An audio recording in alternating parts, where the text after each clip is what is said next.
Salam guru penggerak, perkenalkan nama saya Esra Teresia Sinambela dari calon guru penggerak Angkatan 9, di mana hari ini saya akan membahas tentang budaya positif. Budaya positif adalah suatu keyakinan yang sudah ditanamkan ataupun akan diterapkan di dalam kehidupan seseorang. Nah, bagaimana cara menerapkannya? Ayo kita bahas bersama-sama. Untuk saat ini, saya bekerja di unit TK swasta Sultan Iskandar Muda. Di sekolah kami itu selalu menerapkan budaya-budaya positif untuk anak-anak usia dini. Seperti apa saja? Misalnya, berbicara sopan dengan guru dan teman, mendengarkan guru pada saat berbicara, membuang sampah pada tempatnya, menyimpan sendal ataupun sepatu setelah digunakan pada tempatnya, membuang sampah pada tempatnya, mencuci tangan, dan lainnya. Nah, budaya-budaya positif itu selalu kami ajarkan setiap hari kepada anak-anak. Selamat siang teman-teman. Selamat siang. Terima kasih buat waktunya di mana hari ini kita bisa berkumpul bersama untuk menyaksikan beberapa hasil dari aksi nyata saya di modul 14A9. Tapi sebelum dimulai kita mau berdoa dulu ya teman-teman ya. Yuk kita mau berdoa menurut agama dan kepercayaan kita masing-masing. Doa dimulai.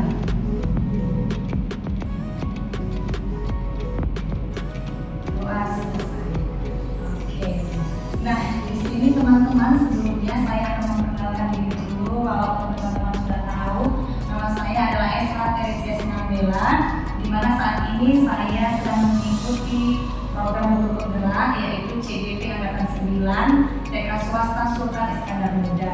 Nah hari ini saya akan mempresentasikan dan juga berbagi sama teman-teman yang di sini tentang modul yang berisikan tentang budaya positif. Oke, nah di sini kita akan membahas tentang pemahaman budaya positif. Nah di sini saya mau bertanya ke teman-teman, kira-kira ada nggak ya yang tahu apa itu budaya positif? Kalau menurut saya, budaya positif itu kebiasaan yang secara positif, misalnya membiasakan untuk cuci tangan atau bersih-bersih sebelum tidur. Oke, iya Bu. Terima kasih Bu Anissa. Oke, ada lagi teman-teman yang tahu apa itu budaya positif? Bisa kalian tahu? Budaya positif itu seperti disiplin positif, jadi seperti aturan yang dimana itu bisa menjadi kebiasaan.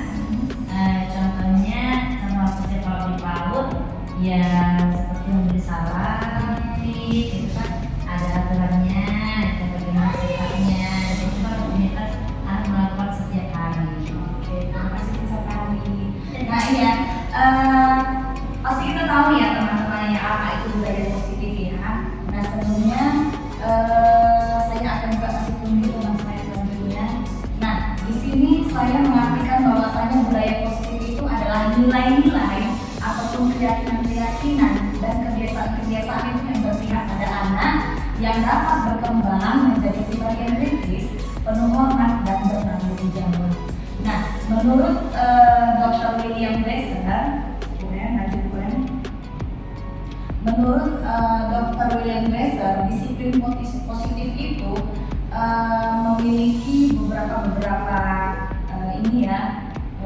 jenisnya ataupun memiliki nilai-nilai kebajikan universal, yaitu yang pertama ilusi guru mengontrol murid. Nah pada dasarnya kita tahu nih kata kuncinya adalah guru mengontrol murid. Nah sebenarnya murid itu nggak suka diatur. Ya. Kenapa? Karena merasa diri itu aku bisa, saya bisa gitu. Hanya saja ada katanya ilusi guru mengontrol murid.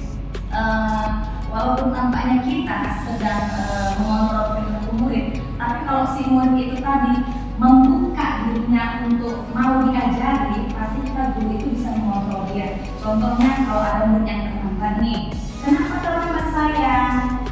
Sebenarnya sih anak itu nggak suka ya begitu ya. Misalnya kalau misalnya kita bisa pendekatan ke anaknya untuk selanjutnya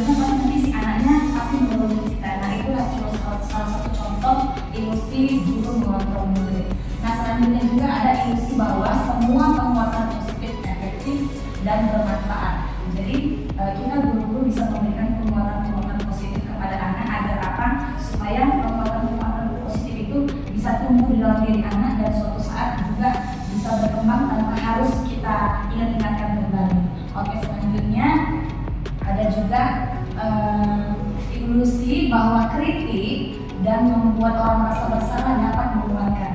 Contohnya nih, ke pribadi saya pernah sarapan di dalam kelas gitu ya kan.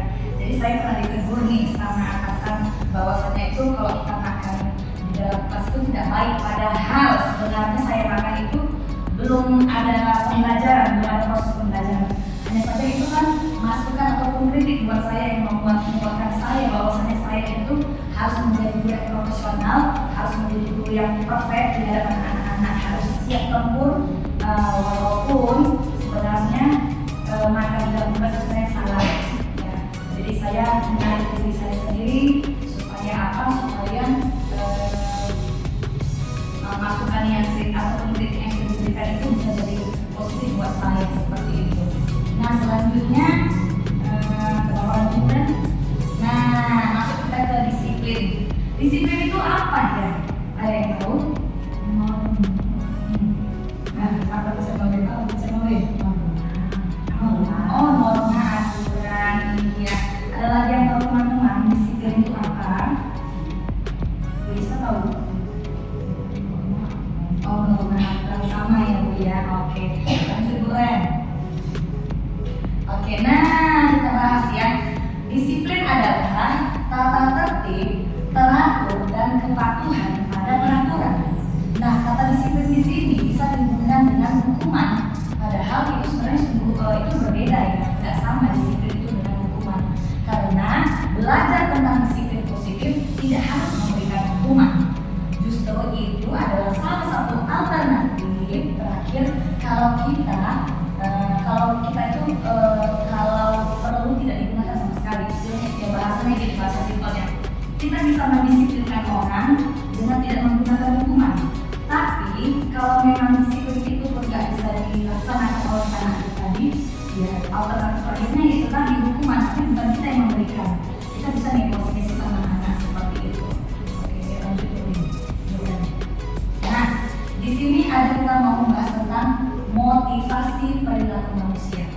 Jadi dari yang saya pelajari di modul itu, bahwasanya motivasi perilaku manusia ada 3.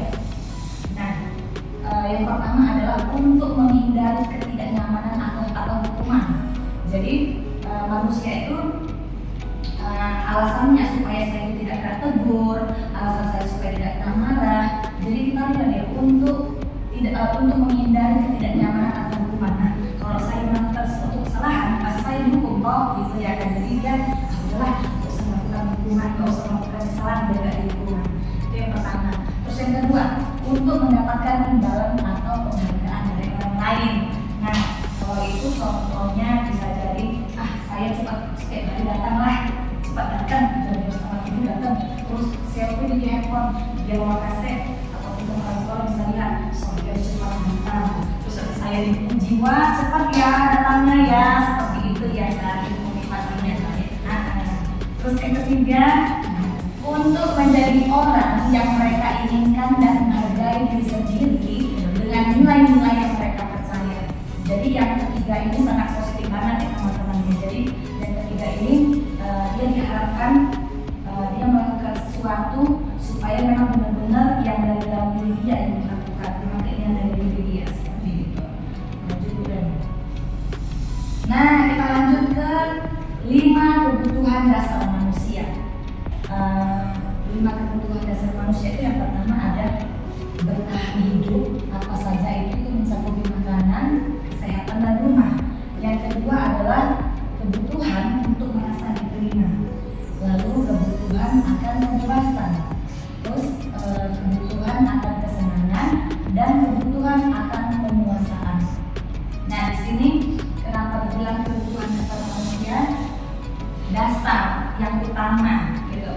Jadi apa alasan seseorang itu melakukan sesuatu hal di hadapan orang gitu. Misalnya ada kasus nih gitu ya, si anak ini tadi suka mengganggu teman-temannya. Jadi apa ya dasarnya ya? Ada yang tahu kira-kira apa alasannya si anak itu suka ganggu teman gitu atau merampas mainan teman? Kira-kira dari kelima ini apa yang teman-teman tahu? Cocoknya gimana gitu? Kesenangan, iya. Mungkin dia nggak punya mainan di rumah, dia lihat mainan temannya dia ambil lah seperti itu. Kemudian kalau misalnya nih ada dia nggak suka nih pelajaran tentang matematika, dia suka pelajarannya mewarnai. Jadi kalau pelajaran matematika dia nggak mau tuh males-malesan tidur-tiduran, tapi kalau udah pelajaran mewarnai dia suka banget tuh bergairah. Kira-kira itu masuk kemana ya teman-teman? Iya, kebebasan Bu Eni. Hebat kali Bu Eni. Iya, dia merasa bebas di masa happy ya, seneng dia. Dia mau di situ, dia nggak mau tertekan, dia mau hidupnya bebas ya kan. Jadi itulah dia contoh-contoh dari kasus-kasus yang pernah terjadi di sekolah ya. 5 kebutuhan dasar manusia. Oke, selanjutnya Bu Eni, kita masuk ke 5 posisi kontrol. Jadi seorang guru itu ini ya, saya merasa oh ini saya, oh begini rupanya. Jujur saya setelah belajar ini saya merasa saya tuh banyak kekurangan sebagai seorang guru. Karena yang pertama di posisi kontrol yang pertama adalah penghukum. Kamu ya terlambat aja dulu mana berdiri, ribut aja berdiri aja di luar ya. Nah itu secara sadar atau tidak sadar saya pernah melakukan hal seperti itu. Teman-teman ada yang pernah? Pernah ya, jujur sekali kita ya. Oke. Kemudian yang kedua, membuat merasa bersalah. Itu contohnya begini. Nah, teacher udah capek ngomong di depan, anaknya ribut pula di situ. Habis loh nak suara teacher. Nah, itu salah satu contoh dari pembuat merasa bersalah. Jadi kita kayak ini loh cari pembelaan dari anak supaya anaknya sadar. Padahal itu sebenarnya salah. Oke. Yang ketiga, teman. Jadi kita sama teman kayak sama anak itu kayak bestie. Ya kan sayangnya karena sih sama-sama teacher ngasih kayak teman gitu ya kan. Oke. Terus kemudian pemantau. Misalnya nih contohnya ada murid yang terlambat. Kamu ya semalam terlambat, ini hari terlambat, besok terlambat juga. Nah itu pemantau, dia selalu memantau anak gitu, gerak-geriknya selalu dipantau. Itu contohnya. Kemudian yang manajer yang terakhir. Manajer itu kita tahu ya bahwa manajer itu biasanya ya melihat, memantau, terus itu meminta masukan sebaiknya bagaimana, harus bagaimana, itu contohnya seperti itu. Nah, dari kelima posisi kontrol ini, kira-kira menurut teman-teman sebaiknya kita itu di posisi yang mana? Bu Eni kan kali, Bu Eni iya, contohnya kita juga Bu Eni udah cocok nih, jebol nanti nih, ya kali Bu.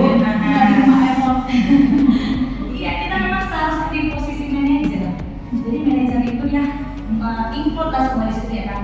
Dia memantau, bahasanya pun juga yang menjadi sama anak gitu kan, kayak friendly gitu ke anak. Cuma kita ada posisinya gitu, bisa up, bisa down seperti itu. Jadi bisa merangkul sama anak-anaknya. Oke. Nah selanjutnya, di sini kita masuk ke keyakinan kelas. Nah, di sini ada peraturan kelas versus keyakinan kelas. Coba saya mau tanya dulu sama teman-teman. Kira-kira peraturan kelas sama keyakinan kelas apakah itu sama atau berbeda? Beda. Nah, coba ya, berarti Bu Eni yang jaga kali Bu Eni ini, ya kan? Coba saya minta tolong sama Bu Asri. Bu Asri, kira-kira kalau peraturan kelas sama keyakinan kelas itu sama atau beda Bu? Intinya berbeda Bu. Kalau misalkan peraturan itu aturan yang anak-anak semua harus ikutin dan sekolah yang membuat. Kalau keyakinan kelas itu mungkin bagaimana kita perasaan kita gitu terhadap kelas itu akan mampu jadi lebih baik ataupun enggak, mungkin kurang lebih seperti itu. Oh hebat banget. Iya benar yang dibilang sama Bu Asri. Peraturan kelas dan keyakinan kelas itu berbeda ya. Kalau peraturan kelas itu memang dia sudah diatur sedemikian rupa dan harus dilakukan gitu. Kemudian kalau keyakinan kelas itu memang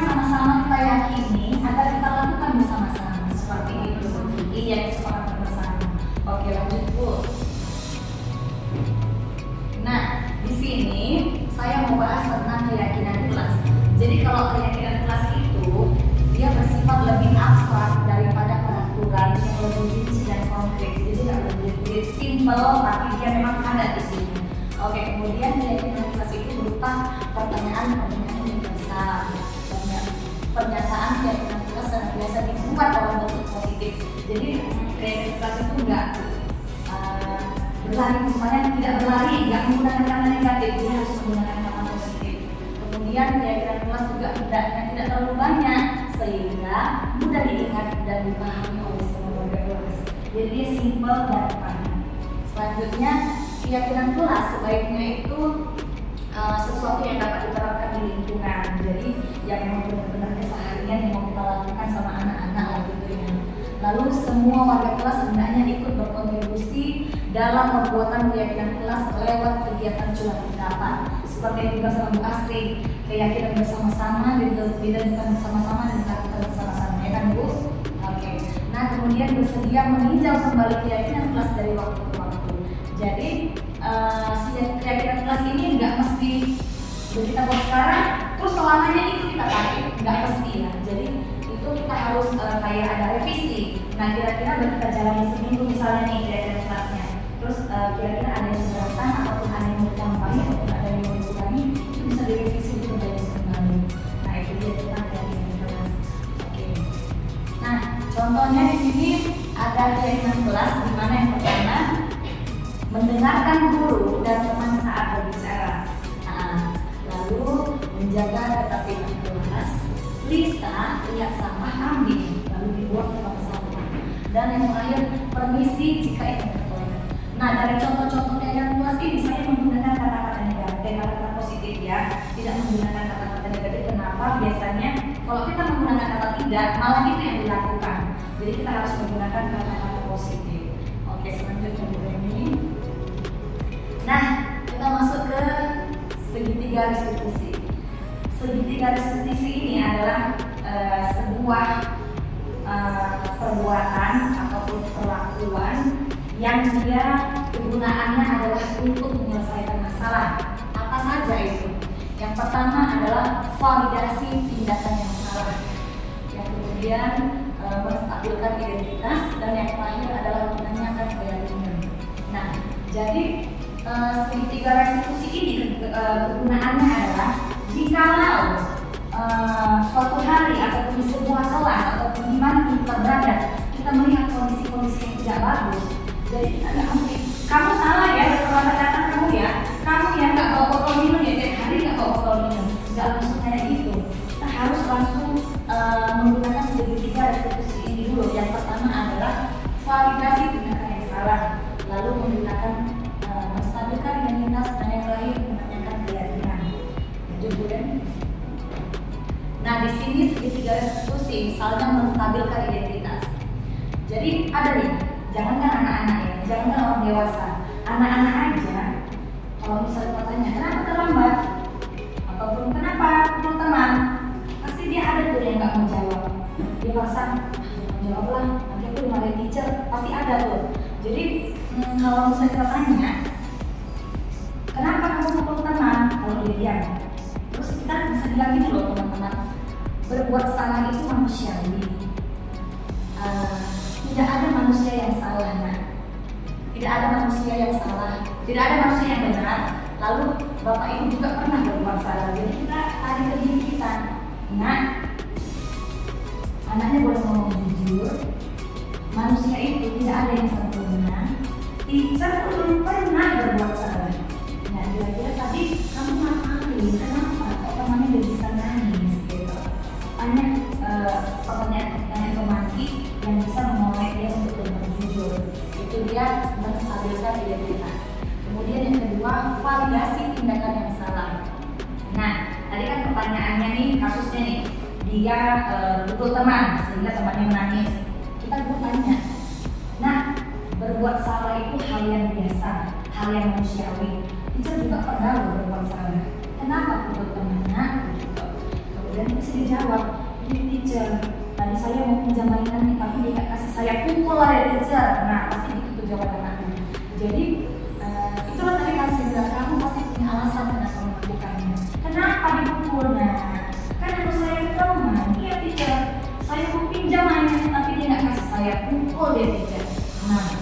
alasannya kan dengan validasi tindakan yang salah. Jadi kita harus kasih tahu harusnya seperti apa gitu. Nah yang terakhir menanyakan keyakinan kelas. Tadi kan dia udah kembali awal ya. Tadi dia udah berbuat kasus, berbuat teman, merampas mainan teman, lalu dia mengutarakan alasannya kenapa dia merampas mainan temannya, kenapa dia berbuat temannya. Dan yang terakhir kita tanya juga dia. Nah, menurut kamu memukul teman, merampas teman itu perbuatan baik atau tidak? Kita tanya ke dia kesadaran dirinya. Tidak bicara misalnya katanya si anaknya gitu. Nah, kamu ingat nggak? Kita kan punya keyakinan kelas. Nah, kira-kira keyakinan kelas itu udah kamu lakukan belum ya nak? Gitu. Pasti nanti si anaknya menjawab belum teacher.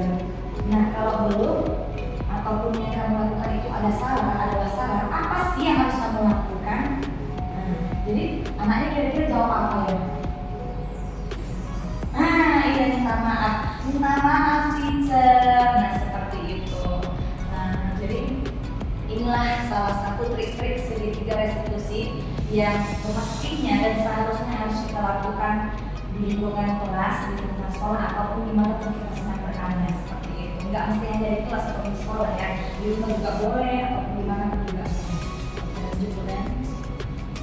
Nah sekarang saya mau berbagi tentang pengalaman setelah menerapkan konsep budaya positif. Di sini saya ada mencantumkan foto murid-murid saya dari PKB 3 Sweet Flowers.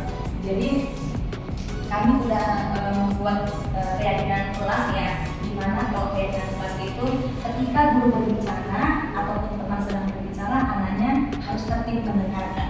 Nah, kami juga punya keyakinan kelas bahwasanya pada saat menonton, anaknya harus duduk yang manis, yang tertib, fokus melihat video yang kita putarkan. Jadi ini saya ngambil fotonya diam-diam. Nah, jadi ini laptopnya saya tinggalkan di sini. Anak-anaknya mau di circle, jadi foto saya dari jauh. Jadi itu tidak secara unsur sengaja saya foto. Tidak saya bilang, nak, teacher mau foto, anaknya tertib nonton ya, saya nggak kayak gitu. Ini saya curi-curi diam-diam ambil fotonya ketika anaknya lagi serius menonton. Jadi mereka memang mengikuti keyakinan kelas yang sudah kami yakini sebelumnya. Oke. Nah, kira-kira ada pertanyaan teman-teman tentang budaya positif ini ataupun tentang disiplin positif ini? Kira-kira ada pertanyaan? Atau ada yang bertanya kira-kira bagaimana ya kalau di sini ada itu atau apa gitu? Kayak ada yang mau bertanya?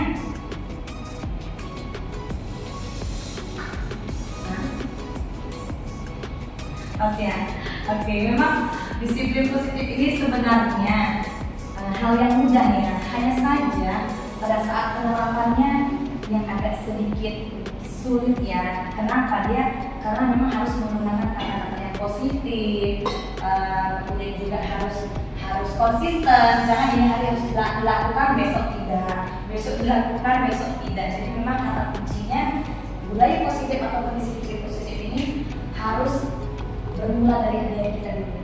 Kalau memang gak memulai ini dari diri kita, semangat orang lain mau mengikuti apa yang kita katakan. Jadi teman-teman, marilah kita nanti bisa refleksi diri di rumah. Kira-kira apa ya yang mau saya buat dari diri saya supaya saya itu bisa menjadi lebih baik lagi, agar kalau saya sudah baik, otomatis teman-teman saya ataupun murid-murid saya juga bisa mengadopsi perbuatan-perbuatan baik yang sudah saya lakukan.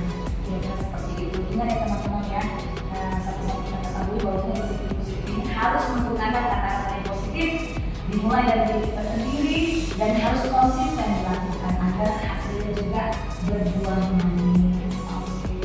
Nah, kira-kira seperti itu. Oke. Nah, itu dia kan tadi tentang disiplin positif yang sudah kita pelajari bersama-sama. Karena sudah selesai acara kita, karena sudah dibuka dengan doa, kita tutupi dengan doa bersama lagi. Oke, kita berdoa menurut agama dan kepercayaan masing-masing. Doa dimulai.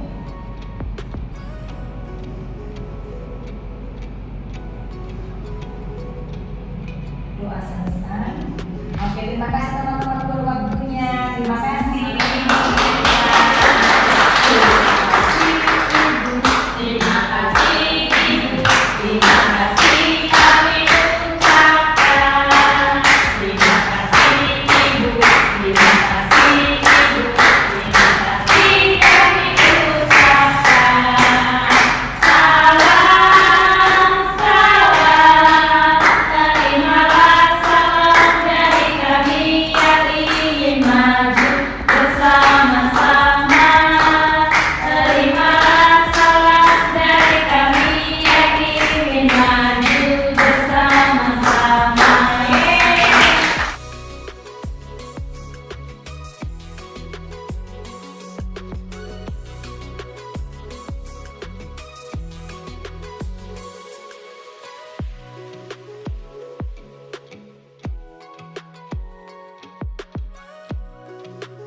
budaya positif yang saya terapkan di dalam kelas.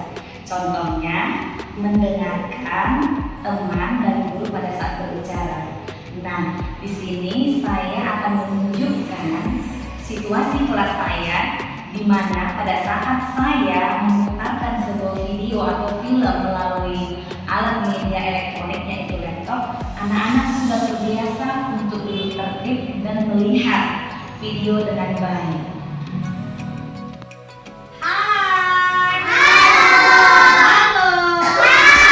Good morning everybody. Good morning, teacher. How are you this morning? I'm fine, thank you. And you? I'm very well too, thank you. Keep up the good work. We can do it.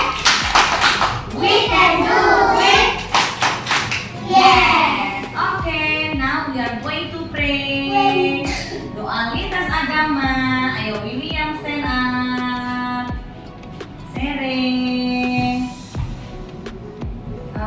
Elvin. Nah, karena Safira tidak datang, Jadi ada jadinya hanya 3. Oke. Doa dalam agama Buddha, doa dalam agama Kristen, dan doa dalam agama Islam. Oke, yuk. How do you pray? If you Muslim, you can like this. If you Christian, you can cross your finger. And then if you Buddhist, you can like this and Hindu. Okay. Close your eyes, put your hands before we study.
Okay, good.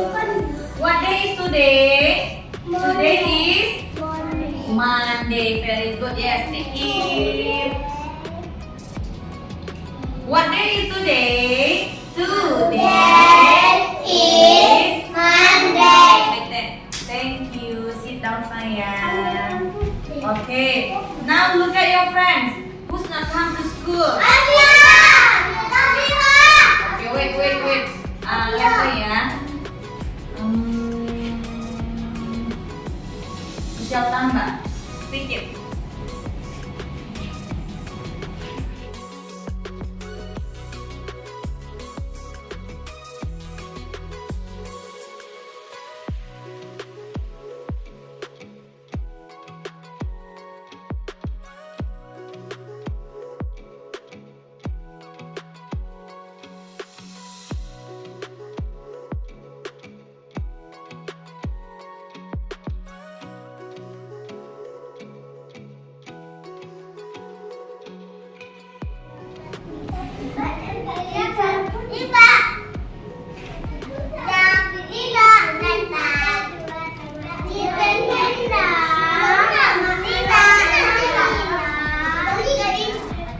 Teacher Indah is 6.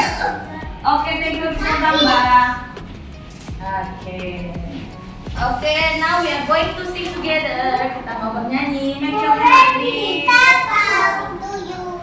Good morning to you. Good morning to you. Good morning. Follow kita. Good morning to you. Faster. Good morning to you. Good morning to you. Good morning to you. Hello. Hello.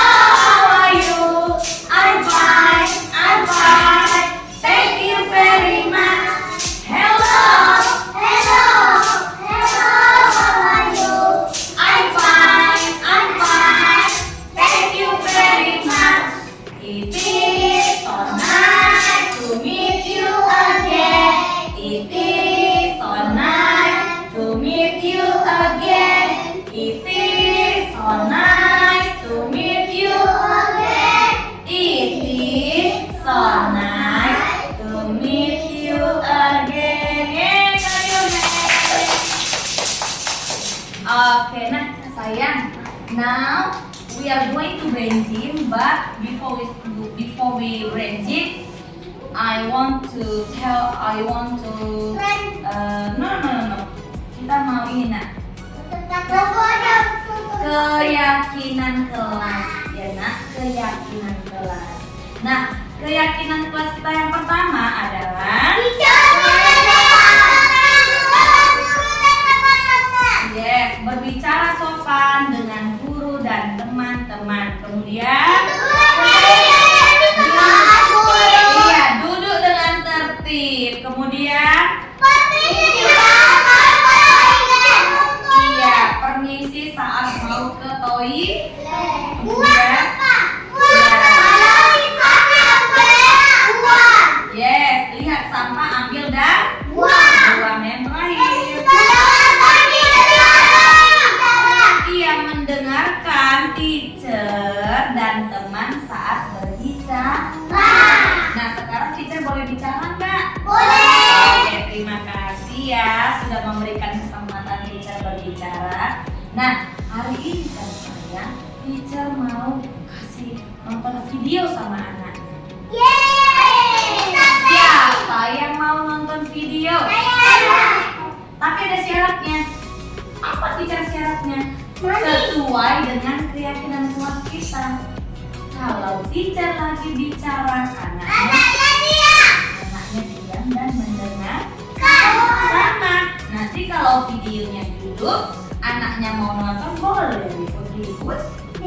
Kenapa? Karena nanti gak terdengar temannya. Bagus. Nanti kalau anaknya ribut, videonya juga hidup, anaknya tidak mendengar. Iya kan? Jadi harus Jadi teman-temannya diam. Iya, bagus. Bicara. Iya, bagus si Michelle tambah. Kalau ada temannya yang ribut, diam Diam, dulu. Kita mau nonton video atau teacher lagi bicara, tertibkan temannya, ingatkan temannya. Kita sama videonya habis mau bicara. Iya, bagus. Tepuk tangan buat Michelle tambah. Kita habis dulu videonya, baru boleh berbicara. Oke, nah video hari ini teacher mau mengingatkan kembali kan sayang, bahwasanya minggu ini pembiasaan kita adalah pakai sepatu sendiri. Nah, minggu yang lalu pembiasaan kita adalah memakai baju sendiri, memakai celana sendiri. Siapa yang sudah bisa? Oh, udah bisa? Iya. Iya, anak hebat ya kan? Siapa yang pakai bajunya masih dipakaikan mama? Gibran, pakai sepatunya, pakai bajunya, udah sendiri? Udah sendiri atau masih dipakein bunda? Masih dipakein bunda? Sendiri ya nak ya, harus sendiri ya, karena anaknya sudah abang-abang, sudah kakak. Yang udah bisa pakai sepatu sendiri? Gibran pun udah pandai, Gibran. Udah bisa pakai sepatu sendiri? Sudah. Nah, si Gibran lagi belajar ya nak ya. Ya sudah. Nah, hari ini sebelum nonton video memakai pakaian sendiri dan memakai sepatu sendiri, kita mau brain gym dulu. Oke, anaknya boleh ikuti gerakannya. Kita mau brain gym supaya anaknya lebih fokus. Follow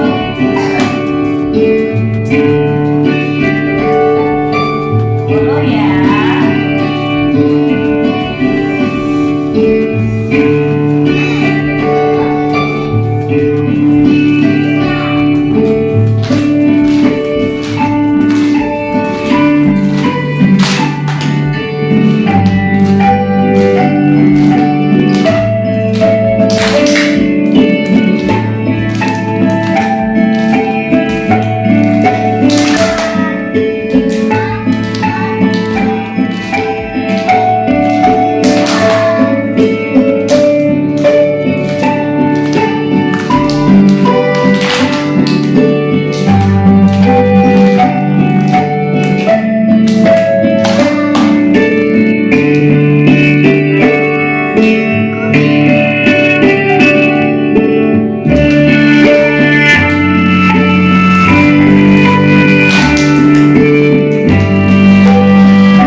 anaknya cara memakai pakaian sendiri dan memakai sepatu sendiri. Siapa yang mau jadi anak mandiri? Saya. Oke, nah seperti yang tadi, anaknya ingat keyakinan kelas kita apa? Kesempatan kelas. Apa tadi nak keyakinan kelasnya? Kesempatan Iya, bagus. Kalau pada saat menonton video bagaimana? Iya. Iya, Siap. tertib. Oke, kita mulai ya sayang ya.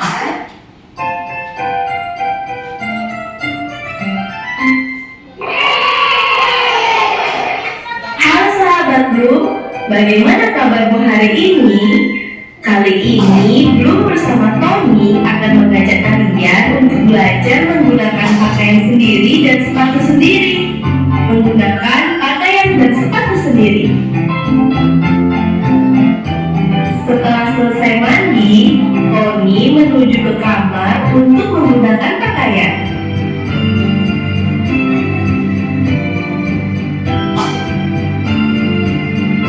Tony membuka lemari pakaian. Tony mengambil pakaian.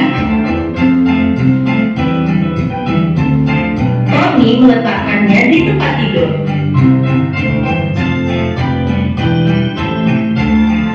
Tony memasukkan tangan kanan ke bagian lengan baju kanan. Tony memasukkan tangan kiri ke lengan baju kiri. Kemudian kancing baju. Selanjutnya, Tony menggunakan celana. Tony memasukkan kaki kanan dan kaki kiri. Kancing celana. Kemudian jangan lupa untuk menggunakan ikat pinggang. Masukkan bagian ujungnya.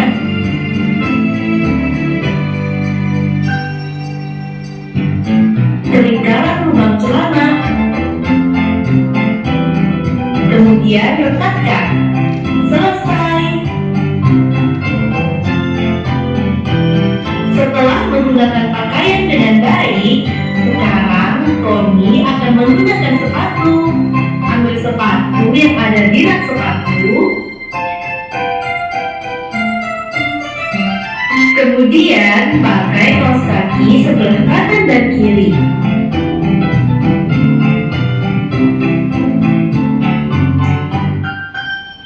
Lalu pakaikan sepatu. Jika sepatu memiliki tali, maka ikat tali sepatu dengan cara seperti ini.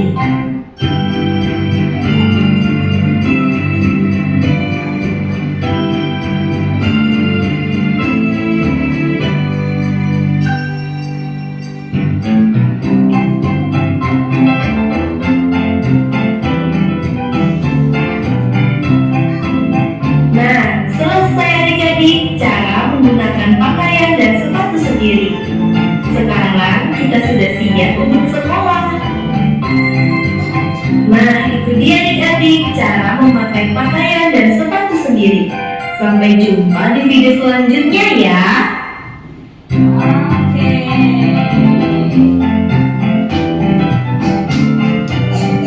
Nah, anak sudah lihat kan? Coba teacher mau tanya ulang, siapa ya tadi anaknya yang fokus, yang duduk manis, yang duduk tertib menonton video yang teacher Eca putarkan. Coba teacher mau tanya dulu ya, one by one ya. Pertama-tama tadi si Bloomnya bilang apa?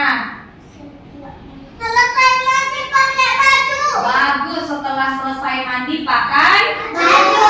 kemudian apa lagi? Pakai celana. Pakai celana. Pakai Pakai sepatu. Nah, teacher mau tanya ini.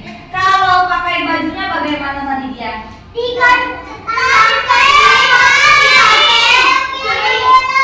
Iya. Coba Jevan. Ayo Jevan saya lihat. Bagaimana tadi kata si Bloom di videonya? Pakai bajunya bagaimana tadi? Tarik ke kanan, terus tarik ke kiri, kemudian dikancingkan. Oke, bagus Evan. Iya, selanjutnya Michelle tambah. Setelah tadi pakai baju, masukkan ke kanan, masukkan ke kiri, kemudian dikancing. Ngapain lagi ya? Pakai celana. Pakai celana. Dari mana dulu? Dari kiri dan kanan. Iya, dari kiri dan kanan atau dari kanan dan kiri, kemudian di Kancing. Oke, bagus. Cyclen, very good. Nah, setelah itu, ayo boleh sini Rafael. Setelah pakai baju, pakai celana, ngapain lagi katanya tadi? Kaos kaki dan sepatu. Iya, pakai kaos kaki dan sepatu dari yang mana dulu? Dari kanan. Kemudian, Kiri. oke, very good. Terima kasih sayang. Nah, setelah itu, Kak Pincar mau tanya si Seri lah. Bolehlah Seri. Yuk. Nah, kalau sepatunya ada talinya, bagaimana? Diikat. Seri kapan diikat sepatu? Belum, nanti belajar sama mama di rumah ya. Oke, hai Ten. Oke. Wow, ternyata anaknya hebat semua ya. Terima kasih sudah mengikuti keyakinan kelas dengan baik. Anak hebat. Clap your hands. Tepuk anak hebat. Saya hebat. Saya hebat.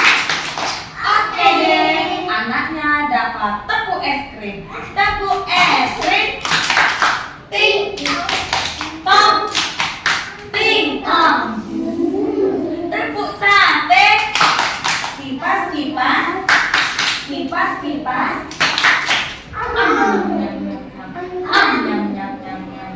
Tepuk bakso. Bulat bulat. Bulat bulat. Kita minum ya biar sehat ya. Tepuk susu. Pagi-pagi Minum susu. badan sehat. Kuat. Clap your hands. Sudah gitu sih sayang. Saya dari Iya ya. Aku dari school. Cheer school. Iya sama Messi teacher. Iya sama. Iya. Oke nah. Hari ini kita sudah selesai nonton videonya. Besok-besok anaknya mau nonton video lagi. Iya. You must remember ya, anaknya harus ingat pada saat menonton video anaknya harus tertib dan memperhatikan video dan diam. Oke, very good. Once again, clap your hands. Demikianlah pengimplementasian budaya positif di kelas saya. Semoga budaya positif tersebut tetap dapat saya lakukan secara berkelanjutan untuk di kemudian hari. Demikianlah hasil pesan-pesan saya. Saya Esa Teresia Sinambela, calon guru penggerak angkatan 9 mengucapkan terima kasih. Salam guru penggerak.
Demikianlah pengimplementasian budaya positif di kelas saya.